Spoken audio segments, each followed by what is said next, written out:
সিরাজগঞ্জের রায়গঞ্জে ধানগড়া ইউপির রোহা নামক স্থানে ৩০ থেকে ৩৫ বছরের পূর্বের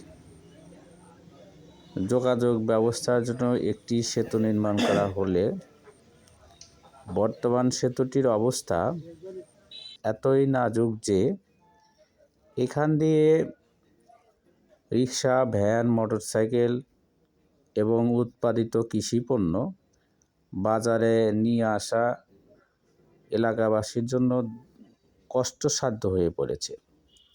কারণ দুপাশে রেলিং ভেঙে গেছে, নিচের পিলারের পলেস্টার খসে পড়ে গেছে, ভিতরে জং ধরা রড বের হয়ে গেছে।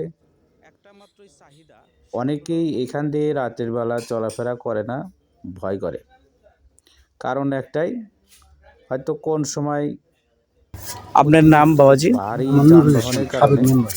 আচ্ছা, এই ব্রিজ কত সালে হয়েছে এবং কত বছর? তো 25-30 বছর হয়ে গেছে। 25 থেকে 30 বছর হয়েছে, হ্যাঁ উনি জানালেন। এবং এর সাথে সংশ্লিষ্ট রাস্তা আছে। এই রাস্তাটা সহ এই ব্রিজটা যদি নতুন করে করা হয় তাহলে এখানকার মানুষের জীবনযাত্রার মানের উন্নয়ন হবে।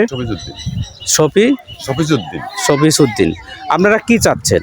আমরা তো এই রাস্তাটা সংস্কার হয়, ব্রিজ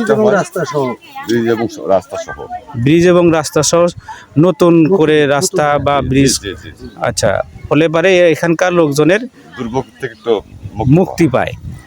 এটা সত্য যে এইখানে যে ব্রিজের অবস্থা, যে খুঁটি, সে খুঁটি সিমেন্ট নাই, ঝরে পড়ে গেছে।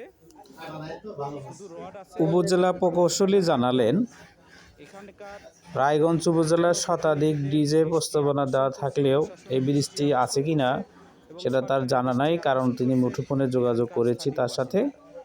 ধন্যবাদ।